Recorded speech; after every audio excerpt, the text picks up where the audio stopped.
How to fix unable to verify an app and internet connection is required error. Hello guys, welcome back to another tutorial video.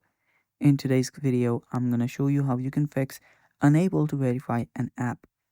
Internet connection is required error.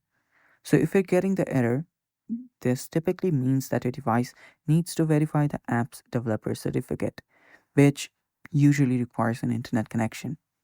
So the fix for this is really simple. You will need to ensure that your device is connected to the internet. So you can go to your settings, go to Wi-Fi and connect to internet. If not, you can also use your mobile's data. You can turn that on and you also make sure that no VPN or custom DNS settings are interfering with the verification process. So make sure that you're not connected to any VPN from here. And also what you can do is go to general, go to your software update and update your software to the latest version. After you've done that, what you can do is on the general, scroll down and there you should see VPN and device management. Tap on it and make sure you're not connected to any other VPN.